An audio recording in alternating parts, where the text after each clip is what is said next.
Hi, my name's Phil. I like talking about politics, and in this video I like to discuss why the government is reducing the amount of data being published on post-Brexit trade if everything is going so well.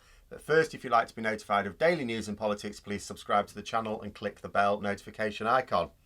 So I've wanted to do this video for a few days now, and then events kept overtaking it.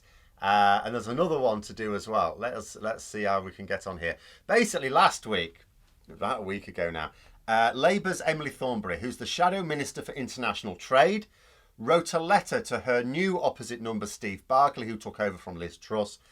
And in the letter, she noted that the government were publishing a lot of data in the trading goods between the UK and the EU, as you'd expect.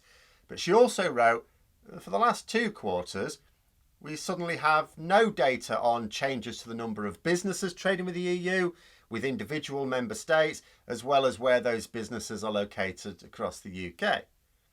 So let's have a little look at why those data are important to my mind. So first, the number of businesses trading with the EU.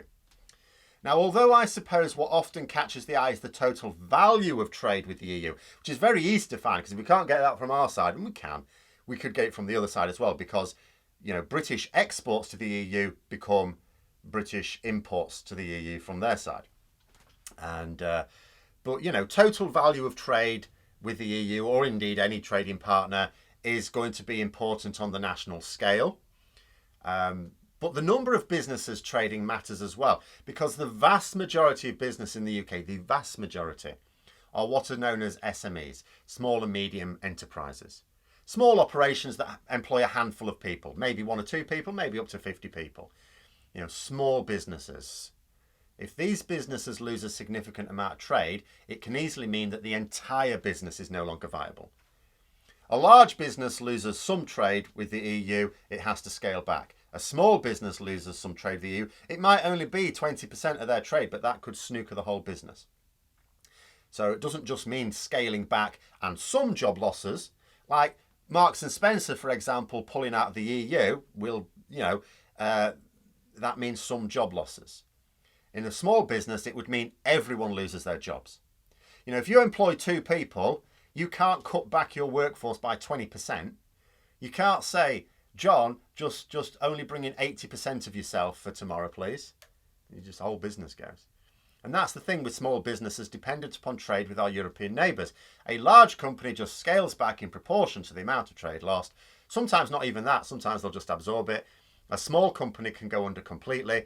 So knowing how many businesses were trading before we left the single market, which we do, but how many are still managing to do so, that's really important. It is an important indicator of how easy or difficult it is to trade with the EU since Brexit. The second was about data on trade with individual member states. Now, that is also important data, because the reason is that people think of the EU as this homogenous mass. But that is not true outside of the single market. We are not part of the single market, so we don't trade with the single market. What many people, even some businesses, still don't get is we might export to customers in the single market, but we're not trading with the single market. If we export something to Spain, there are different procedures to exporting to Belgium, for example. It's not, we're exporting to the EU. Different for different countries. There are some common EU regulations and paperwork that needs dealing with in order to export to any country in the single market, sure. But we are now also dealing with each individual sovereign country's personal systems. So having a good picture of where changes in the number of businesses exporting to individual EU countries, that would be enormously helpful. It's helpful to opposition parties and trade analysts because they can work on solutions to problems where they crop up. But it is also vitally important to the businesses themselves because they can see where the easiest trade routes are and focus their efforts there, making them less likely to go under. The third absent data concerns where the affected businesses are in the UK. This could show if some parts of the country are worse hit than others. It can also help link regional economic changes with changes in trade with the EU. And there's something else that this third data set would potentially show us. We know that Britain's trade has declined since Brexit overall, and very badly hit with the EU. However, Northern Ireland's trade has seen a bit of a boost, hasn't it? It is uniquely placed to export quite freely to both the EU and to Britain. The trade barriers around Northern Ireland are purely in the Britain to Northern Ireland direction, nowhere else.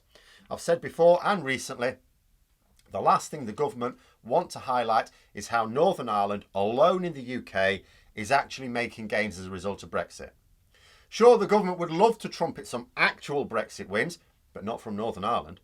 This is because Northern Ireland retains access to the single market. Then everyone else would say, well, so why can't we? Let's rejoin the single market at least. The government are trying to paint the Northern Ireland Protocol as unworkable. Not easy if it has actually allowed Northern Ireland to boost its exports in both directions. And you would also think the reason why these data are suddenly being suppressed is for similar reasons. This hard Brexit of ours was always going to hit our economy in a major way. It has actually hit it harder than was expected. Due to the compounding interaction between the coronavirus pandemic and Brexit. COVID has helped hide some of the impacts of Brexit politically, but it has made the economic situation even worse. But how do you prove this? You need data. Now, the government does sometimes change the way it collects and publishes data. Sometimes there'll be good reasons for this, but statistics being what it is, the most common reason is to be able to put the best spin on things for the government of the day, even reasonably responsible ones. But as Thornberry noted in her letter, we are still collecting and publishing these data for non-EU countries. So the government can't excuse this by saying they're changing their systems. The systems are still as they were. There's just a load of Tipex over the EU with the data set.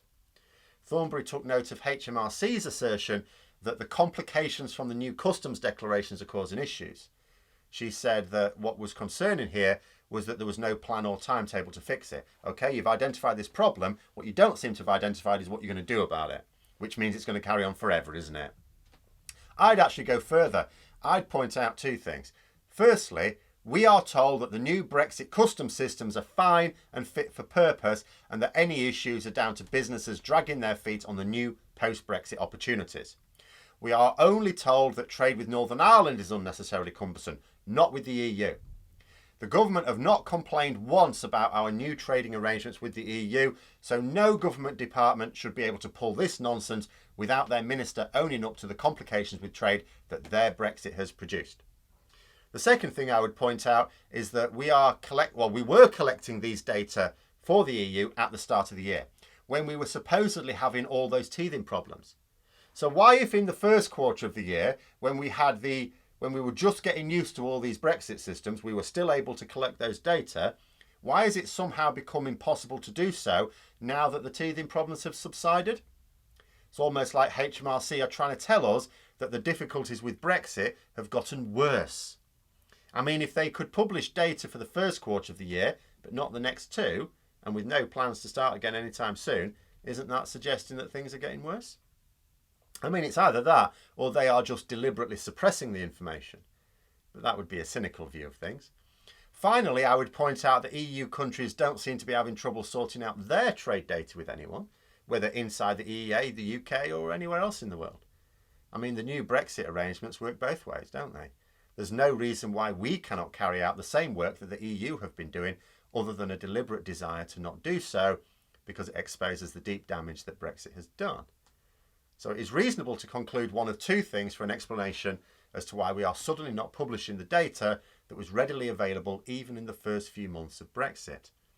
First, that Brexit is so damaging to the UK that the civil service is completely overwhelmed, and that the all hands to the pump nature of the daily disasters means that some things that should be straightforward are having to be sacrificed.